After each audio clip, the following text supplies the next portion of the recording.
Assalamualaikum warahmatullahi wabarakatuh. Para mahasiswa yang saya hormati, pada pertemuan kali ini kita akan membahas perkembangan manajemen, organisasi, dan kepemimpinan sektor publik. Dalam membahas perkembangan manajemen, organisasi, dan kepemimpinan, kita akan melihat latar belakang dari perkembangan tersebut. Yang pertama, kita mengenal tahapan globalisasi, bahwa globalisasi terdiri dari 3 tingkat, 3 kategori. Yang pertama, globalization 1.0 atau involved the globalization of the countries. Kemudian yang kedua, globalization 2.0 atau involved the globalization of companies. Dan yang ketiga adalah globalization 3.0 involved the globalization of the individuals. Jadi yang pertama globalisasi negara, yang kedua adalah globalisasi antar perusahaan, antar negara, antar perusahaan, dan yang ketiga individuals atau globalisasi antar individu atau antar manusia, antar negara. Itu klasifikasi atau tahapan dari globalisasi. Nah, perkembangan paradigma organisasi, manajemen, dan kepemimpinan sesungguhnya dipengaruhi oleh globalisasi. Nah, globalisasi semakin cepat dalam 2 dekade terakhir karena kemajuan teknologi di bidang teknologi komunikasi dan transportasi. Globalisasi 1.0 yang intinya adalah globalisasi countries atau globalisasi negara, yaitu melibatkan globalisasi negara-negara. Globalisasi hanya melibatkan negara-negara di dunia yang ditandai dengan hubungan internasional yang semakin intensif antara negara dalam bentuk bilateral maupun multilateral, di kerjasama antar negara maupun kerjasama antar beberapa negara, baik antar benua ya maupun antar kawasan. Sehingga melalui globalisasi skala negara dikembangkan berbagai parameter untuk membandingkan kinerja antar negara di berbagai aspek seperti tingkat keefektifan, tingkat korupsi, tingkat keterbukaan dalam proses bernegara, dan tingkat partisipasi masyarakat dalam penyelenggaraan negara. Jadi globalisasi yang melibatkan antar negara yang tadi disebutkan ini akan berdampak pada tersosialisasikannya, terblow up-nya isu-isu internasional yang tadi saya sebutkan ya, seperti korupsi, keterbukaan, partisipasi masyarakat, dan sebagainya. Kemudian globalisasi yang kedua, globalisasi yang melibatkan perusahaan. Jadi globalisasi generasi kedua selain melibatkan negara juga melibatkan dunia usaha. Nah, perusahaan aktif membuka cabang di berbagai negara, bahkan perusahaan multinasional memiliki cabang yang jumlahnya dapat lebih banyak dibandingkan dengan kedutaan besar dan konsulat jenderal sebuah negara. Jadi mereka menjadi perusahaan tanpa negara atau stateless companies. Bahkan di era globalisasi yang sudah menuju kepada hyperglobalization, banyak korporasi yang bersifat stateless. Ya, stateless company ya. Jadi perusahaan antar negara. Karena pemilik maupun para pegawainya berasal dari berbagai negara. Nah, kemudian yang ketiga adalah globalisasi ya, 3.0 ya, atau 3 ya, 330 ya, atau 3.0 ya, yang melibatkan globalisasi individual dengan jaringan internet yang semakin cepat dan semakin meluasnya cakupan hubungan antar individu dari berbagai tempat menjadi semakin terbuka. Ya, hubungan antar individu ini baik secara fisik ya maupun non fisik melalui medsos ya, terkonektivitas ya, satu dunia ya, antar negara. Sehingga globalisasi antar individual sini betul-betul ya merebak ya di seluruh dunia. Nah, itu tahapan globalisasi yang melatar belakangi perkembangan ya paradigma organisasi dan kepemimpinan yang akan nanti kita bahas pada pertemuan ini. Nah, selanjutnya kita melihat perkembangan revolusi industri ya. Yang sekarang yang terbaru adalah industri 4.0 ya. 4.0 ya. Dari mulai awal ya industri 1.0, 1.0 ya. Jadi 1.0 ini adalah revolusi industri mechanization, steam power, weaving loom, atau industri di bidang produksi massal, kemudian industri perakitan, ulangi ya, industri bidang mekanisasi ya, mechanization, kemudian steam power atau tenaga uap, kemudian weaving loom atau industri alat tenun. Itu industri adalah industri 1.0. Kemudian industri 2.0 ya. Ya, 2.0 yaitu industri mass production atau produksi massal, kemudian assembly line atau perakitan ya, atau jalur perakitan, kemudian juga industri electrical energy ya, atau energi listrik ya, itu ya. Kemudian industri 3.0 ya, atau 3.0 yang ditandai dengan automation atau komputer ya, automation, komputer, and electronic ya. Jadi industri 3.0 itu adalah industri bidang otomasi ya, otomatisasi ya, kemudian industri komputer dan elektronik. Kemudian yang tren sekarang yang sedang update adalah industri 4.0 ya, cyber physical system, kemudian internet of things dan networks ya. Jadi industri di bidang sistem fisik cyber ya, kemudian internet dan jaringan.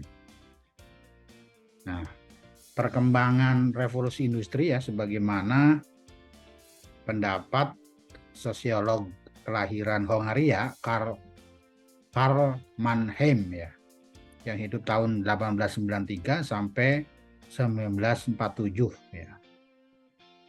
Nah, saat ini diakui sebagai pendiri sosiologi pengetahuan dan salah satu ahli teori utama sosiologi yang awalnya membagi generasi manusia berdasarkan penguasaan teknologi. Nah, perkembangan ini yang akan ya berpengaruh ya terhadap juga perkembangan teori-teori ya manajemen, teori organisasi, dan teori kepemimpinan seiring dengan berjalannya perkembangan revolusi industri. Nah, kemudian yang ketiga yang perlu saya sampaikan di tingkat nasional berdasarkan hasil sensus penduduk ya. Hasil sensus penduduk tahun 2020 yang memperlihatkan bahwa penduduk terbesar di Indonesia adalah generasi milenial ya. Jadi kalau kita jumlahkan, generasi milenial itu 25,87%. Kemudian yang terbesar kedua, yang sangat terbesar adalah generasi Z ya. Generasi setelah milenial sebesar 27,94%. Sehingga Indonesia, penduduk yang terbesar adalah penduduk generasi milenial dan generasi Z sekitar ya tadi 25,87% generasi milenial ditambah dengan generasi Z ya 27,94%, jadi 53,81% yang kehidupannya tergantung pada informasi teknologi. Nah ini ya yang menyebabkan juga pengaruh teknologi informasi juga berpengaruh kepada perkembangan manajemen organisasi dan kepemimpinan di Indonesia. Nah, kalau kita lebih rinci lagi ya, di situ ya generasi tua ya atau baby boomer ini adalah generasi sebelum generasi X ya, yang berusia antara 56 sampai 74 atau kelahiran 46 sampai 64. Nah, kemudian ada juga generasi X ya. Generasi X itu adalah generasi pertengahan ya, di mana generasi yang masih mengenal teknologi manual ya. Kemudian juga mengalami teknologi informasi ya, teknologi informasi ya. Namun pada generasi milenial, generasi Z ini sudah tidak mengenal lagi manual ya, tetapi lebih ya mereka hidup ya dengan menggunakan atau mahir menggunakan media sosial dan juga smartphone ya, sehingga otomatis mereka sangat mahir dalam teknologi.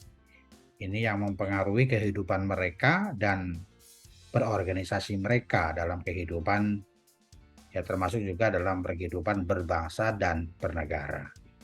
Nah, ini yang akan kita bahas ya, latar belakang ya terjadinya perkembangan teori manajemen, teori organisasi, dan teori kepemimpinan yang menuju kepada penggunaan teknologi informasi. Nah, kita akan masuk kepada perkembangan teori manajemen, teori organisasi, dan teori kepemimpinan yang dimulai dengan generasi teori manajemen. Yang pertama, apa yang disebut dengan jungle management. Ya, kemudian yang kedua, manajemen by direction. Yang ketiga, manajemen by objective. Yang keempat, total quality management. Kemudian yang kelima yaitu human networking management. Manajemen generasi pertama atau yang disebut dengan jungle management ya, lahir bersamaan dengan munculnya peradaban manusia. Mungkin pada zaman ya prasejarah ya, zaman-zaman sebelum zaman modern ya. Dengan ciri utama manajemen ini ialah belum adanya pembagian tugas yang tegas dan rinci. Pekerjaan dilaksanakan secara naluriah, mengalir bersama-sama orang yang saling bekerja sama. Jadi organisasinya belum organisasi formal. Nah, kemudian manajemen generasi kedua yaitu manajemen by direction. Ya, manajemen generasi kedua atau yang disebut manajemen by direction merupakan penyempurnaan dari generasi pertama. Ciri utamanya manajemen generasi ini adalah pada unsur kepemimpinan dalam kerjasama. Jadi anggota organisasi lebih banyak diposisikan sebagai pengikut dengan inisiatif yang terbatas. Jadi manajemen lebih banyak digerakkan oleh pemimpin. Ya, karena inti manajemen adalah kepemimpinan. Nah, kemudian yang ketiga, manajemen by objective atau manajemen by targeting. Ini merupakan manajemen generasi ketiga. Manajemen generasi ini lebih menekankan pada pencapaian target-target yang bersifat kualitatif seperti kepuasan pelanggan, loyalitas konsumen, dan lain sebagainya. Jadi manajemen by objektif ini ya banyak ya, sebagian besar dipakai oleh organisasi atau administrasi bisnis. Kemudian yang keempat, total quality management. Jadi manajemen generasi keempat, total quality management ini ciri utama yaitu perpaduan antara pendekatan ilmiah dan kerjasama tim untuk mencapai sasaran yang berkualitas. Manajemen generasi keempat berfokus pada kepuasan pelanggan. Jadi mirip-mirip dengan generasi by objective ya. Kemudian yang terakhir adalah human networking management. Manajemen generasi kelima. Dengan ciri utamanya manajemen generasi kelima ini adalah memadukan organisasi melalui jejaring manusia dengan mendayagunakan teknologi komputer. Ya, jadi makin update ya, makin ke sini, maka manajemen digerakkan oleh jejaring manusia ya dengan teknologinya teknologi komputer. Nah, kemudian seiring dengan perkembangan manajemen, maka organisasi pun mengalami ya perkembangan ya seiring dengan manajemen pada generasinya. Yang pertama adalah generasi organisasi non formal ya atau non formal organization. Yang kedua adalah organisasi struktural atau structural organization. Kemudian wide structural organization. Yang keempat, functional organization. Dan yang terakhir adalah yang dinamakan dengan quantum organization. Nah, organisasi generasi pertama atau organisasi non formal ya ini pada masa-masa purba mungkin ya atau sebelum modern dengan ciri-ciri adanya kelompok pemburu dan peramu ya atau hunter gatherer society ya yang hidupnya dari berburu binatang dan meramu tumbuhan untuk dimakan. Jadi organisasi ini masih organisasi non formal. Kemudian ciri yang lain adalah tidak ada aturan tertulis mengenai penilaian pekerjaan, tetapi hanya pada insting dan tradisi ya. Kemudian organisasi ini dinamakan organisasi non formal tadi sudah ya. Kemudian ciri yang lain adalah disebut sebagai manajemen by doing ya. Doing thing by ourselves. This is the best, simplest, most primitive approach. Just do it yourself. There are times when we should do the work ourselves. Ya, bahwa manajemen generasi pertama atau yang disebut dengan manajemen by doing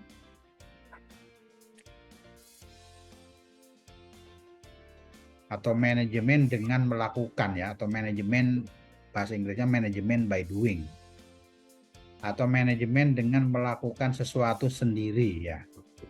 Ini adalah pendekatan yang pertama, paling sederhana, paling primitif atau lakukan saja sendiri ya.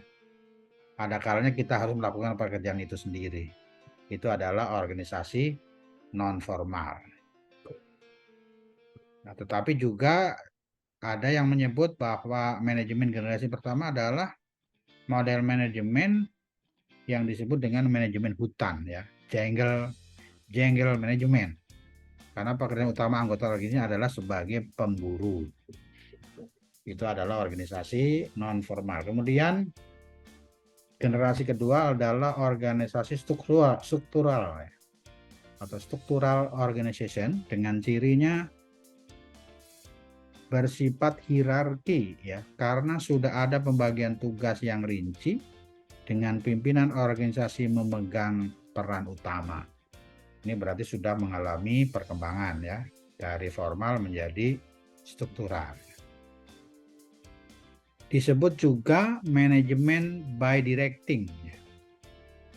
Ya, people found that they could expand their capacity by telling others exactly ya, what to do and how to do it. This approach allow an expert to leverage his or her time by getting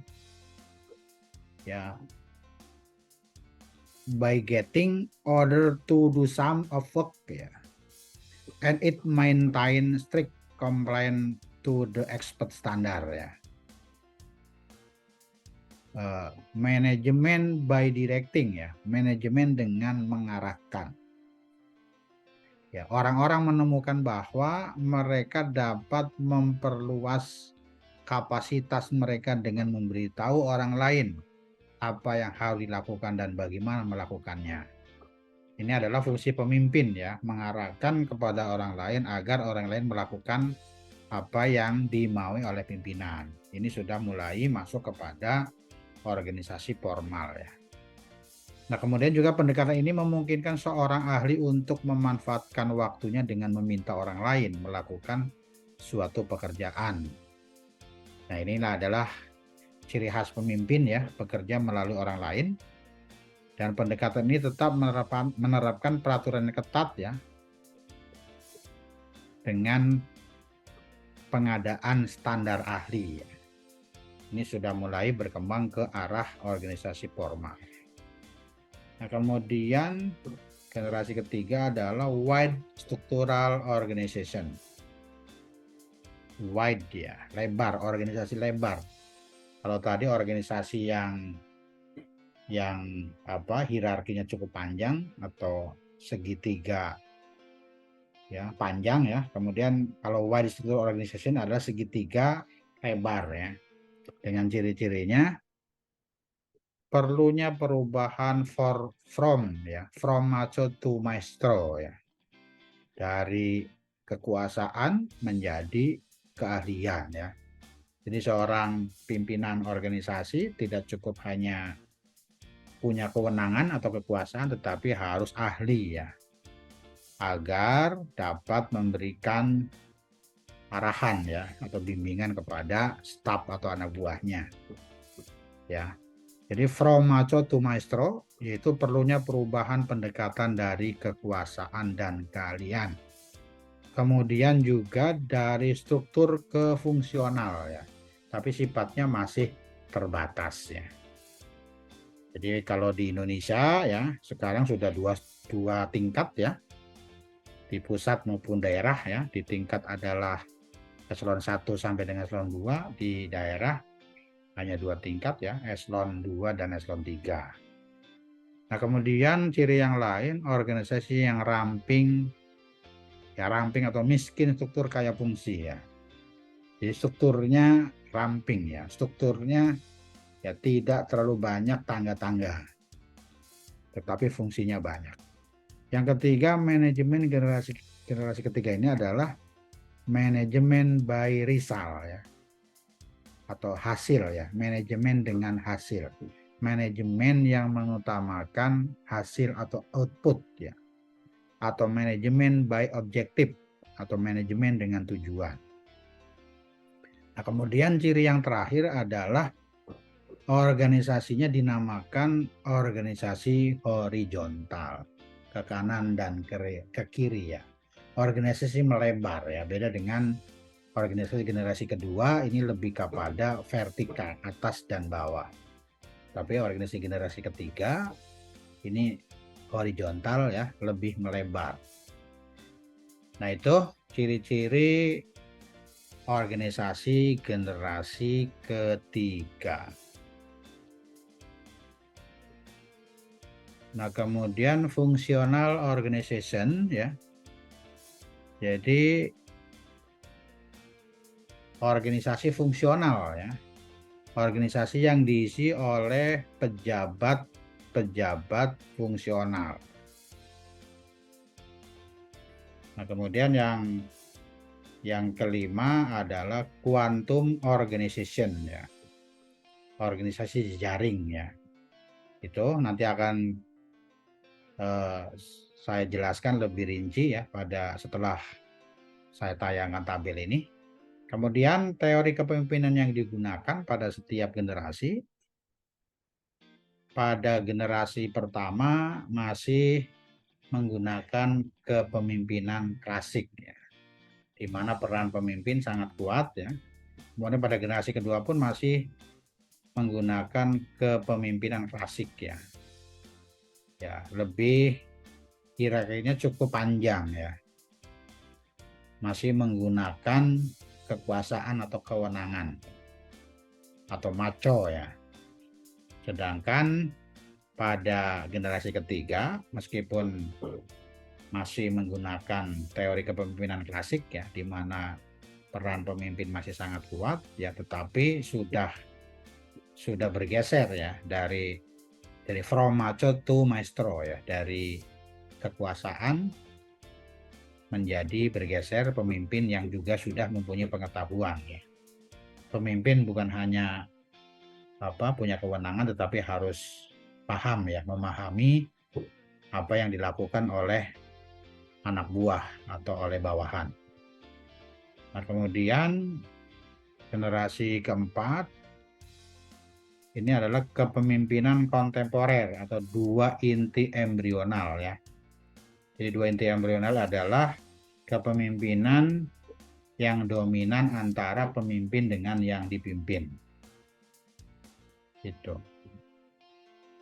jadi kinerja organisasi tidak hanya ditentukan oleh pemimpin, tapi juga oleh pengikut ya. Nah, kalau di generasi 1, 2, dan 3 teorinya masih teori klasik ya, bahwa manajemen intinya adalah kepemimpinan ya. Sebagaimana sudah saya sampaikan pada pertemuan awal ya, bahwa administrasi intinya adalah organisasi, organisasi intinya adalah manajemen, manajemen intinya adalah kepemimpinan, kepemimpinan adalah intinya pengambilan keputusan, dan pengambilan keputusan intinya adalah human relation. Tetapi tidak berlaku ya pada generasi keempat ya, karena ini sudah bergeser bahwa peran organisasi diperankan oleh bukan hanya pemimpin tetapi juga oleh pengikut. Nah, kemudian teori kepemimpinan yang digunakan pada generasi kelima ya adalah kepemimpinan kontemporer ya, di mana pemimpin dengan pengikut ini sejajar ya. Jadi sudah bergeser dari atas menjadi sejajar. Nah, itu ya, atau kesejajaran perkembangan teori manajemen, teori organisasi, dan teori kepemimpinan yang sampai dengan saat ini menurut para ahli ya, menurut salah satu ahli yang saya tayangkan, ini sudah masuk ke generasi kelima ya, baik manajemen, organisasi, dan kepemimpinan. Nah, tadi sekilas sudah saya jelaskan ya. Saya tayangkan sebagai penjelasan lebih lanjut ya. Ini teori organisasi generasi pertama. Tadi pemburu dan peramu ya. Kemudian belum ada aturan tertulis. Organisasi non formal.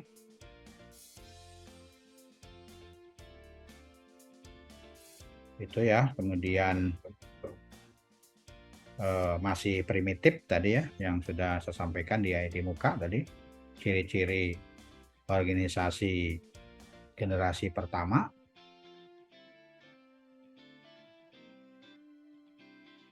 ya, tadi ya, melakukan sendiri, kemudian sederhana, primitif ya, simplis ya, most primitive approach ya, pendekatan yang primitif. Kemudian just do it yourself ya, lakukan sendiri ya. Kemudian there are time when we should do the work ourselves ya, ada kalanya kita harus melakukan pekerjaannya sendiri. Tadi sudah dijelaskan di atas, sudah juga ini. Kemudian selanjutnya teori generasi kedua ya, tadi sudah saya jelaskan bahwa hierarkinya cukup panjang ya. Jadi jika kita menganalogikan atau menerapkan organisasi generasi kedua pada struktur pemerintahan, terutama pada pegawai negeri sipil ya, pusat maupun daerah, di mana dikenal dengan eselonering ya, eselon 1 sampai dengan yang paling rendah ya, eselon 5B ya. Jadi satu organisasi terdiri dari 5 tingkat ya, sehingga untuk mengurus ya izin atau surat-surat ini harus melalui ya mejanya cukup panjang. Nah, ciri-cirinya tadi sudah juga disebutkan ya. Struktural hierarki tadi, pimpinan memegang peran utama,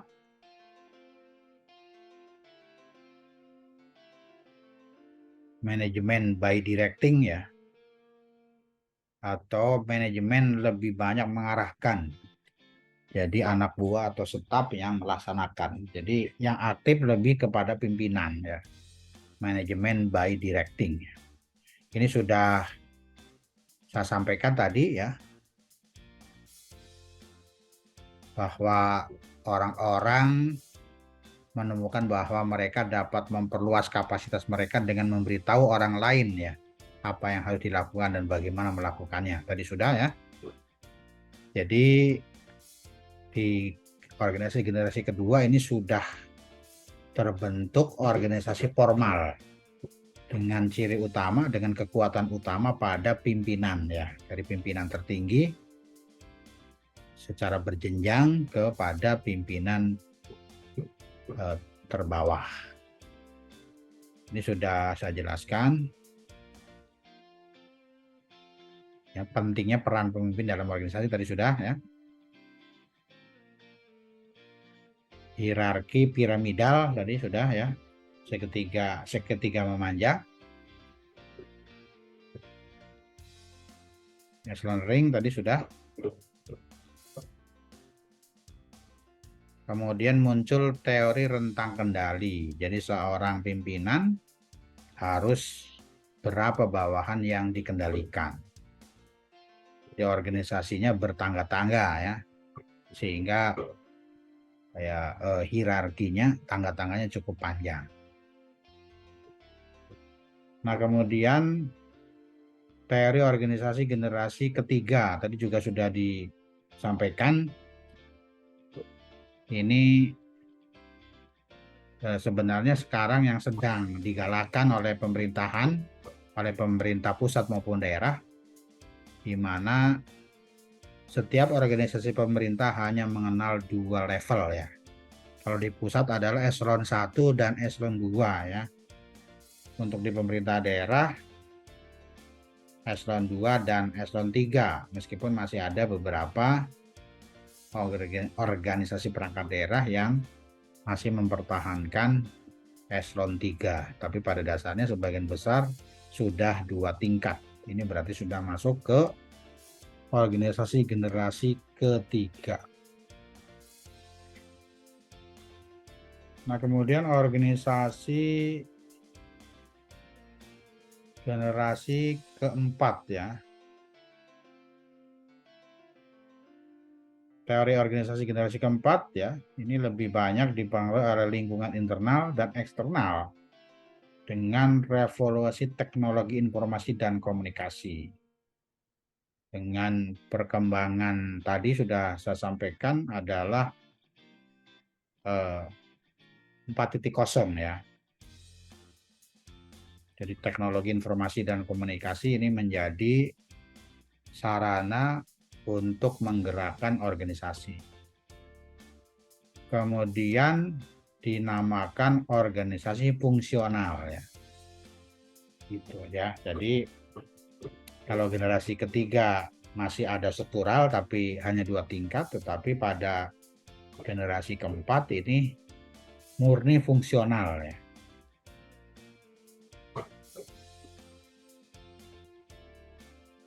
Nah, organisasi fungsional dibagi menjadi 2 ya. Organisasi fungsional tipe 1 adalah organisasi yang sepenuhnya fungsional ya. Seperti sekolah sampai dengan perguruan tinggi ya. Untuk organisasi fungsional tipe 2, organisasi struktural hierarki yang terdapat pula jabatan fungsional. Ya, masih ada jabatan struktural ya.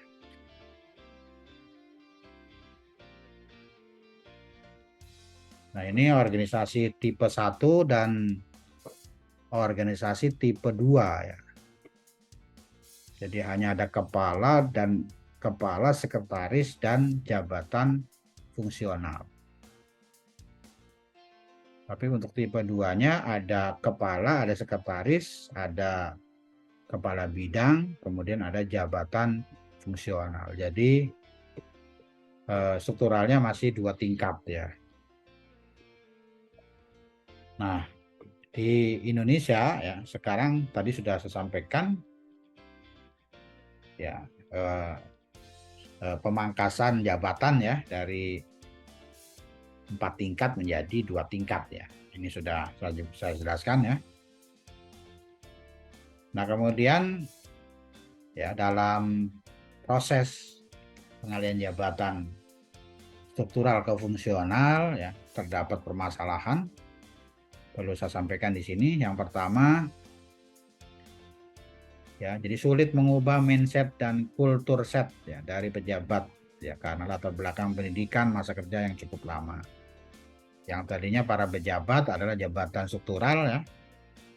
Karena jabatan struktural mereka menggerakkan stafnya, tetapi jabatan fungsional ini ya mereka harus bekerja sendiri ya sesuai dengan keahlian.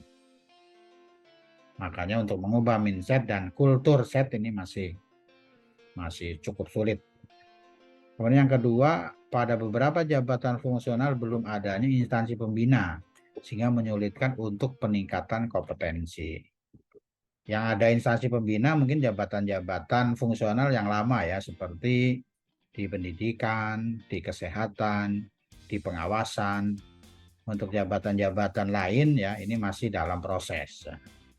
Kemudian yang ketiga, dengan kebijakan Permen PAN 1 2022, penilaian jabatan fungsional mirip dengan jabatan struktural ya, karena menggunakan SKP ya, sasaran kerja pegawai.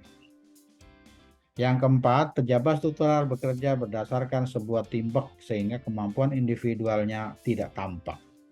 Antara yang berkualitas dan yang tidak berkualitas akan saling menutupi. Tanggung rentengnya mengerucut ke atas ya. Nah, ini ya kebiasaan bekerja dengan struktural ini akan masih agak sulit ya untuk bekerja secara individual. Kemudian permasalahan yang kelima adalah pejabat fungsional lebih mengandalkan kompetensi individu. Akan tampak sekali perbedaan antara yang produktif dan berkualitas dengan yang tidak, karena pekerjaan dan keputusan yang diambil harus dipertanggungjawabkan sendiri. Ini masih butuh proses ya.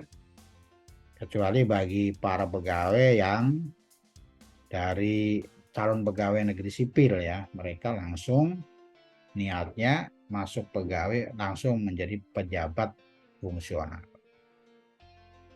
Nah, saya perlu sampaikan teori organisasi generasi kelima tadi juga sebenarnya sudah disampaikan. Jadi intinya pada generasi kelima ini lebih menekankan jaringan manusia melalui informasi teknologi dan menempatkan pengetahuan sebagai sumber daya atau knowledge as a resource ya. Resource ya. Pengetahuan sebagai sumber daya. Nah, ternyata ada keterkaitan antara perkembangan masyarakat dengan sumber kekayaan dan tipe organisasi ya. Sebagaimana saya sampaikan sebagai berikut ya. Salah satu pendapat ya, ada keterkaitan antara perkembangan masyarakat, sumber kekayaan, dan tipe organisasinya. Pada masyarakat agrikultural ya, atau pada era pertanian, yang menjadi sumber kekayaan adalah land ya, tanah ya. Dengan tipe organisasinya feodal ya. Ya, feodal ya. Bahasa Indonesianya feodal. Ya, arti menurut kamus feodal itu adalah berhubungan dengan susunan masyarakat yang dikuasai oleh bangsawan. Priayi ya. Atau mengenai kaum bangsawan. Atau mengenai cara pemilikan tanah pada abad pertengahan. Jadi menak ya. Gitu. Itu pada masyarakat agrikultural ya, yang agrikultural. Sumber kekayaannya adalah tanah. Kemudian pada masyarakat industri atau awal industri, pada awal industri ya, pada era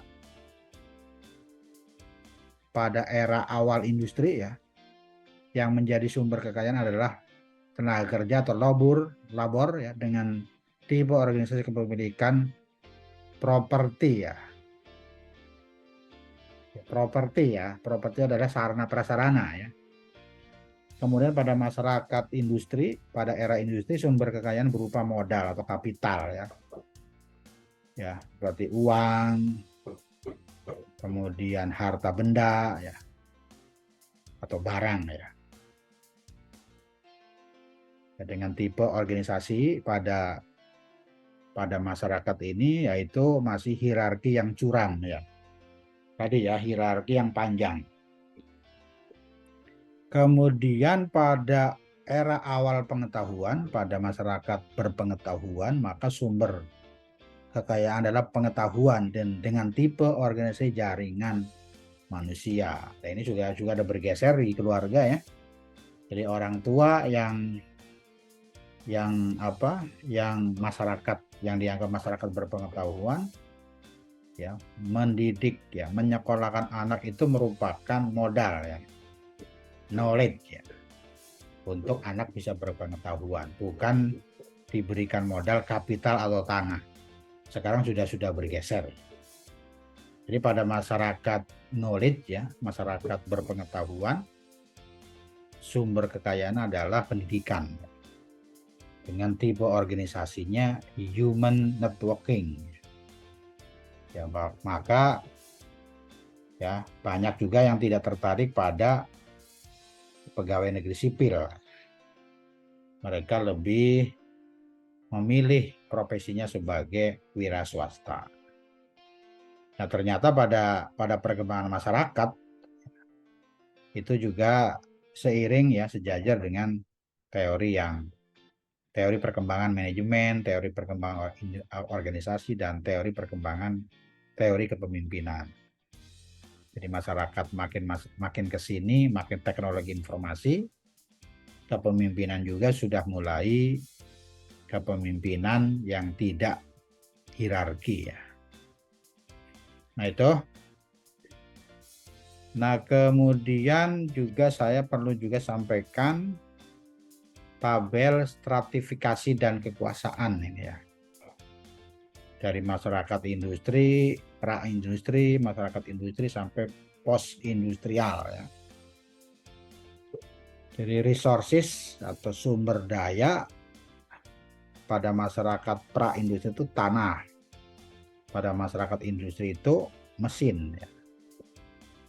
Pada masyarakat post-industri itu pengetahuan. Jadi mirip tadi yang sudah saya sampaikan di awal ya, di slide sebelumnya ini ya.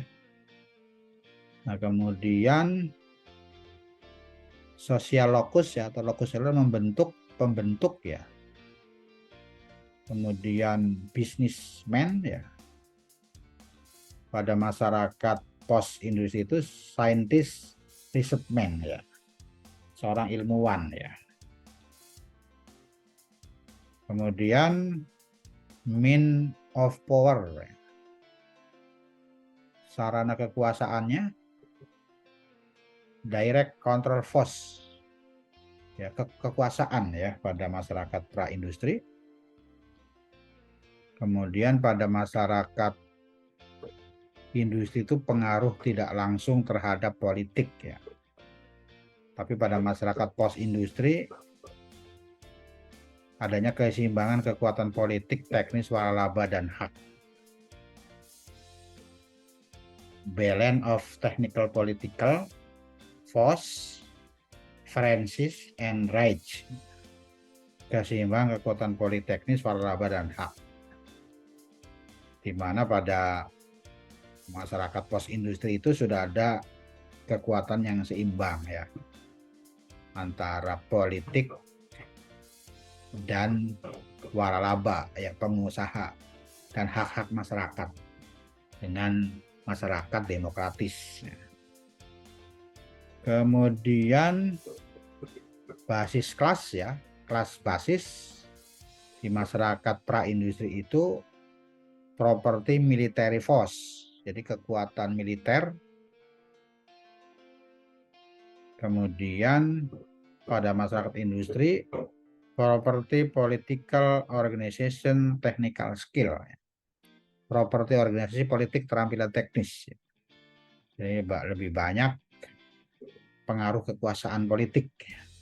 Tapi pada post industri ini lebih kepada technical skill political organization, keahlian teknis organisasi politik. Jadi sudah lebih meningkat. Kemudian terakhir mengakses ya, dari akses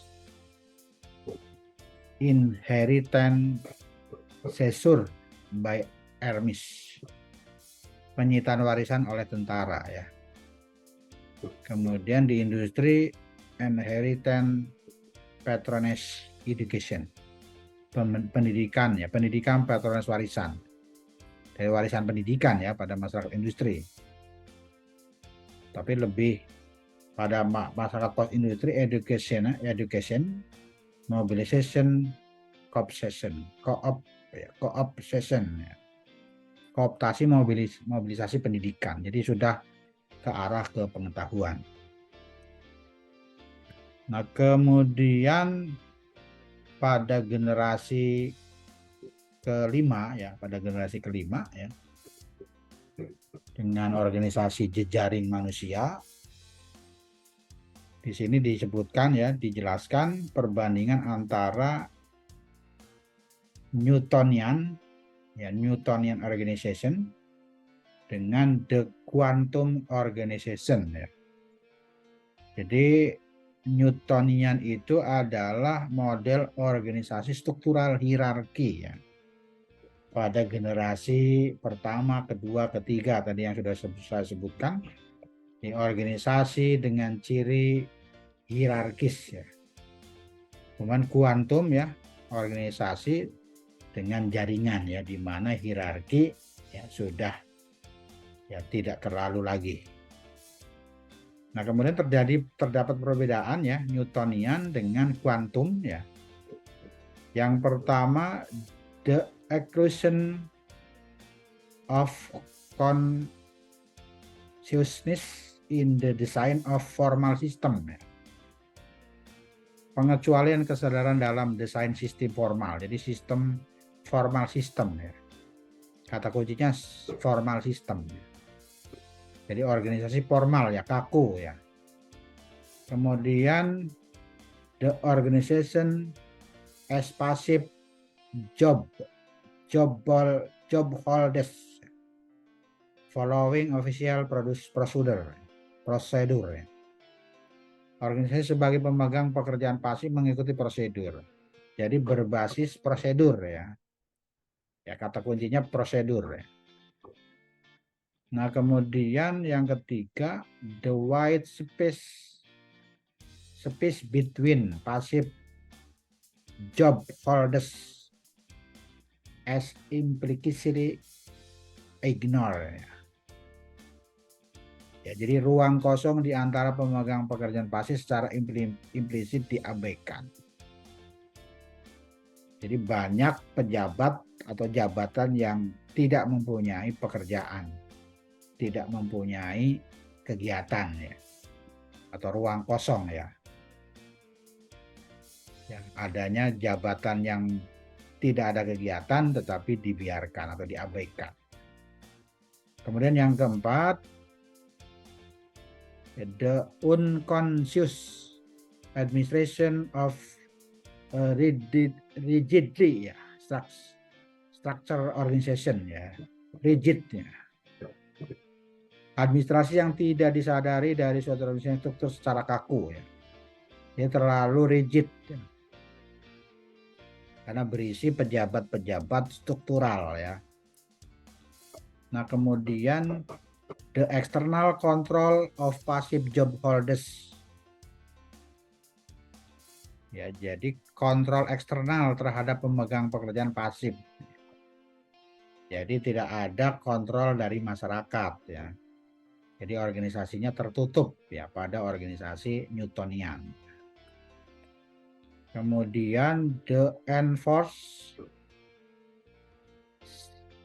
regression of passive job holders. Pemberlakuan pemisahan pekerja pasif. Pemberlakuan pemisahan pekerja pasif.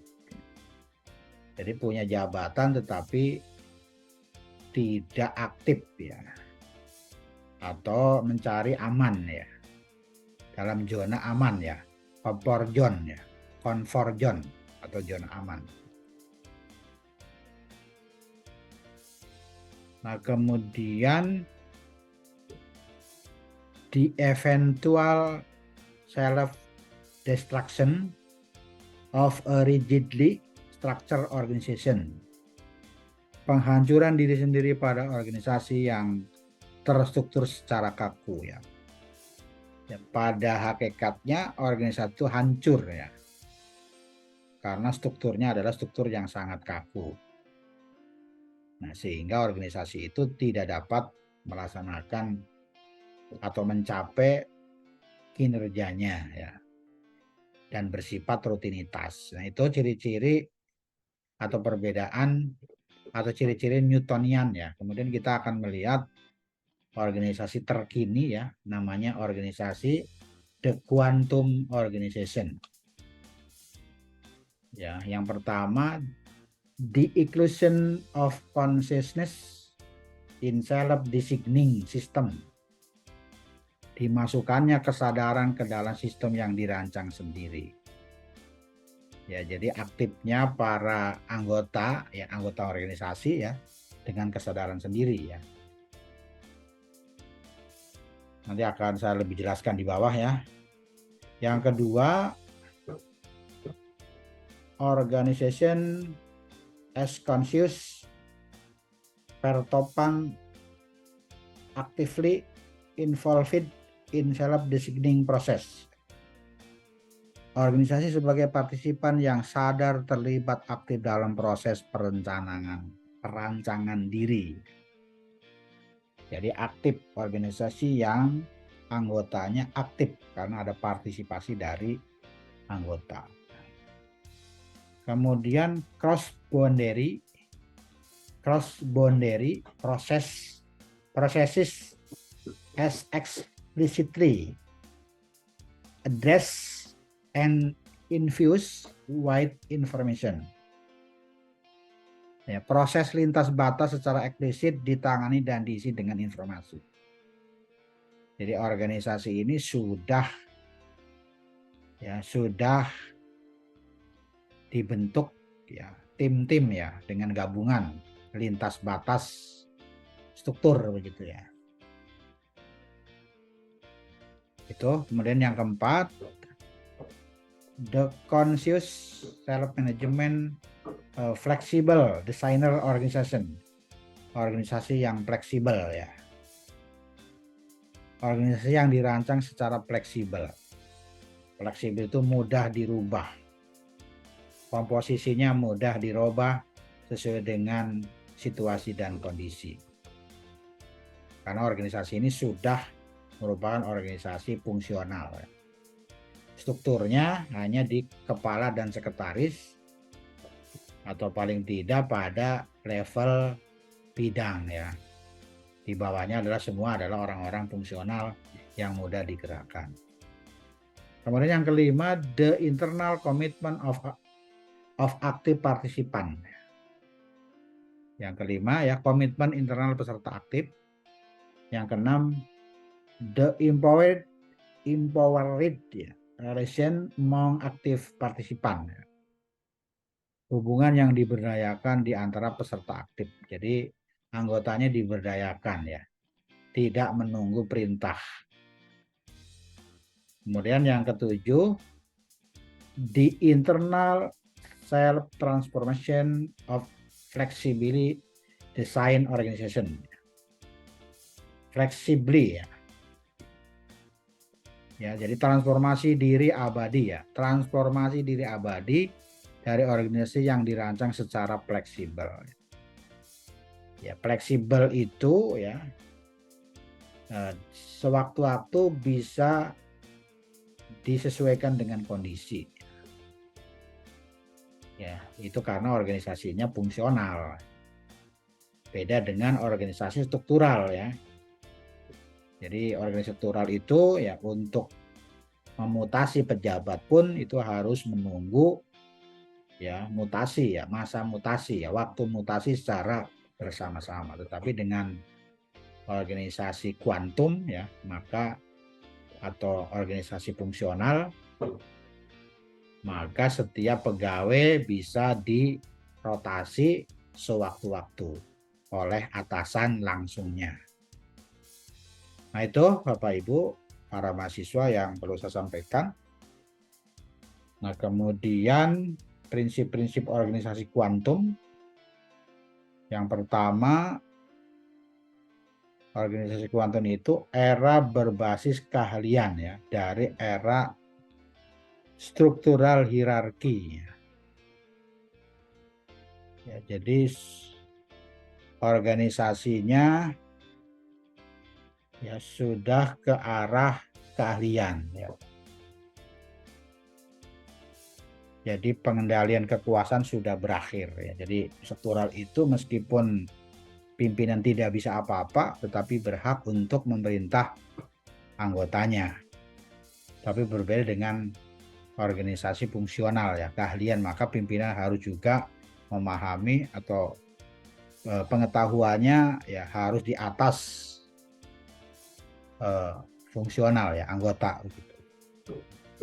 Nah, kemudian yang kedua, tadi sudah beberapa kali kalimat kata fleksibel sudah beberapa kali disampaikan ya. Jadi organisasinya bersifat fleksibel ya.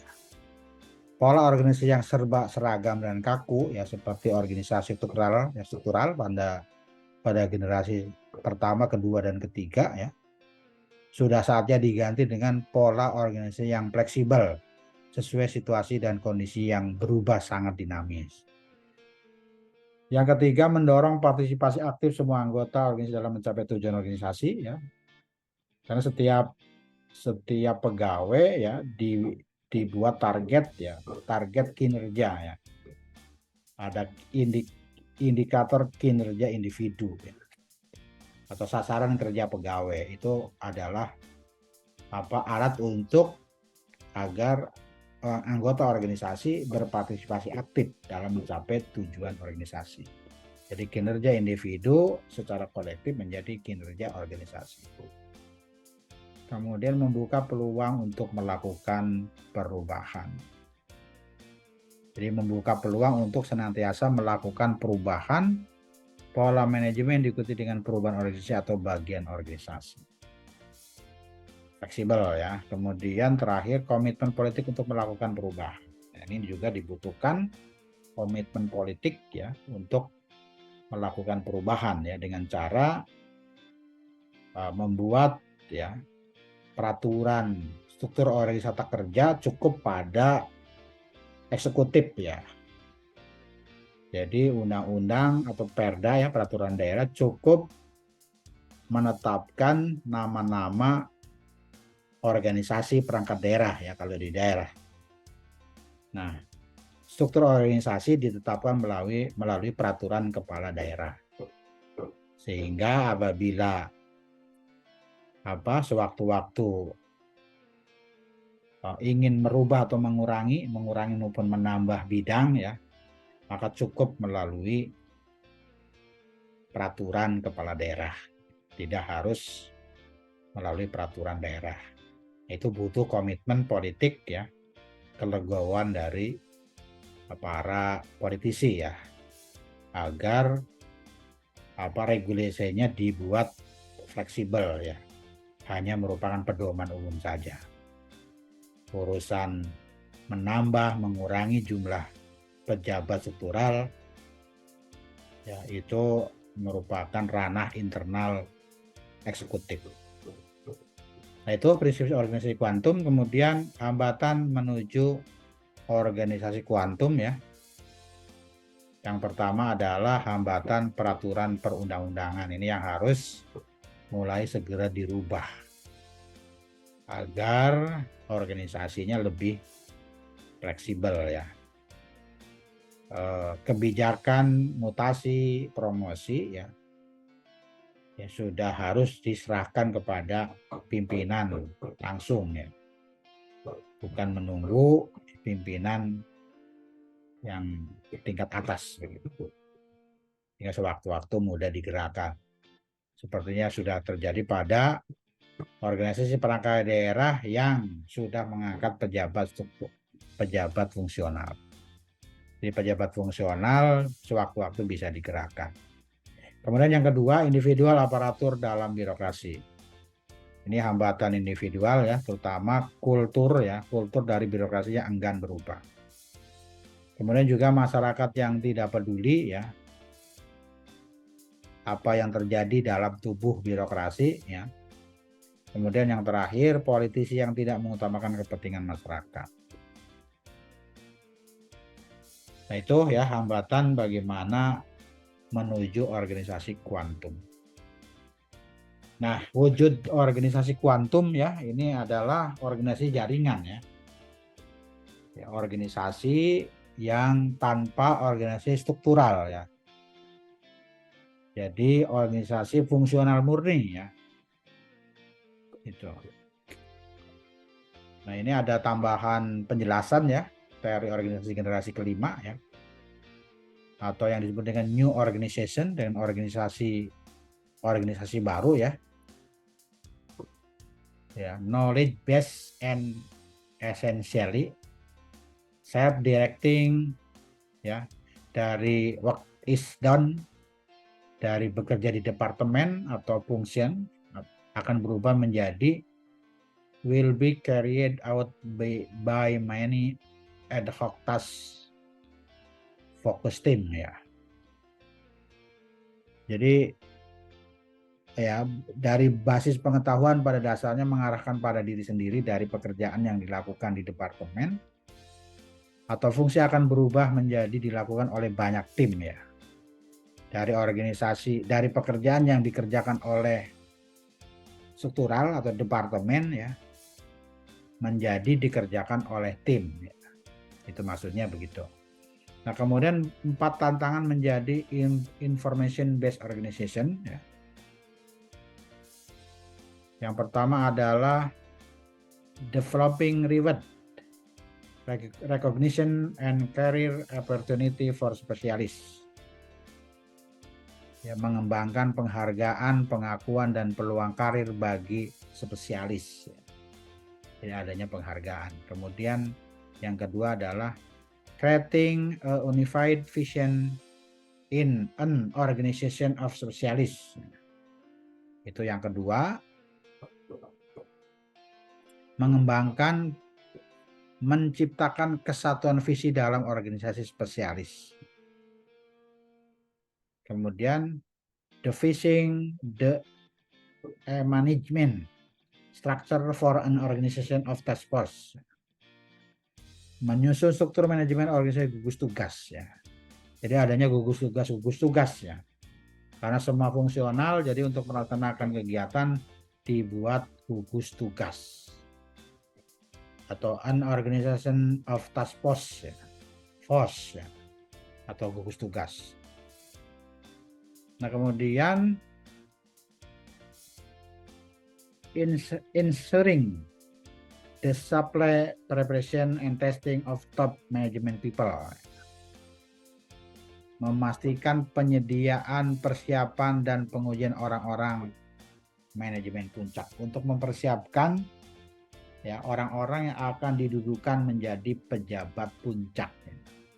Nah, ini berbagai tantangan yang harus dilakukan dalam rangka menuju organisasi kuantum ya. Nah, kemudian implementasi di Indonesia sebagaimana tadi juga sudah saya jelaskan ya, terutama pada 5 prioritas kerja pemerintahan Jokowi Ma'ruf ya 2019-2024. Salah satu dari 5 program prioritas ya adalah penyederhanaan birokrasi. Jadi birokrasi menjadi 2 level eselon. Maka eselon di bawahnya harus dialihkan dari jabatan struktural menjadi fungsional. Itu ya, kemudian dan sekarang sudah berlangsung ya untuk memprosesnya ya, untuk menata jabatan-jabatan fungsional ya. Kemudian yang perlu saya sampaikan juga terakhir adalah memperjelas ya, tadi juga sudah disampaikan sebenarnya perkembangan teori kepemimpinan ya, di mana manajemen sudah berkembang dari generasi 1 sampai generasi kelima, demikian juga organisasi, maka kepemimpinan pun berkembang. Jadi teori organisasi 1 ya, maka kepemimpinannya ya masih bersifat embrional ya. Masih bahan ya. Karena masih bersifat organisasi non formal. Yang kedua adalah teori kepemimpinan klasik ya, menggunakan teori kepemimpinan adalah inti dari manajemen. Kepemimpinan dan inti dari manajemen. Jadi belum organisasi masih digerakkan oleh pimpinan ya, belum melihat kepengikutan atau bawahan. Maka inti dari manajemen adalah kepemimpinan. Nah, kemudian generasi yang ketiga, teori generasi kepemimpinan ketiga adalah kepemimpinan inti dari manajemen, masih menggunakan teori klasik ya, kepemimpinan inti dari manajemen, tetapi lebih menekan pada keahlian. Jadi kepemimpinan from macho to maestro ya. Dari kekuasaan menuju keahlian, maestro ya. Nah, kemudian teori organisasi generasi keempat ya ditandai dengan penggunaan IT dalam menjalankan organisasi. Kepemimpinan penting tetapi bukan segalanya. Karena itu muncul inti kedua dari manajemen yang dinamakan kepengikutan atau followership ya. Jadi organisasi ya tidak hanya digerakkan oleh pemimpin tetapi juga digerakkan oleh pengikut atau bawahan. Makanya disebut dengan teori 2 inti ya. Pemimpin dan pengikut.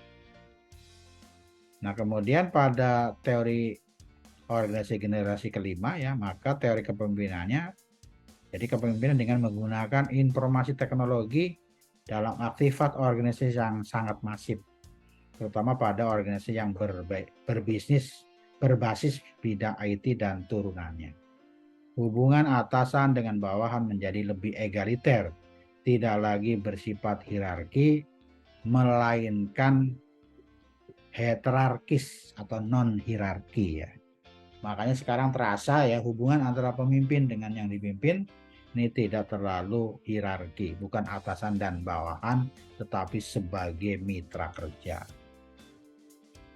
Nah, sehingga gambarnya seperti ini, kepemimpinan terkini, terupdate ya, dengan organisasi generasi kelima, manajemen generasi kelima berbasis informasi teknologi, maka kepemimpinan adalah yang disebut dengan kepemimpinan kontemporer melingkar 360 derajat. Jadi sudah tidak ada lagi trap-trap atau hierarki ya. Jadi pemimpin dikitari oleh para pegawai profesional atau professional employee. Jadi tidak ada hierarki lagi. Jadi pemimpin hanya sebagai koordinator.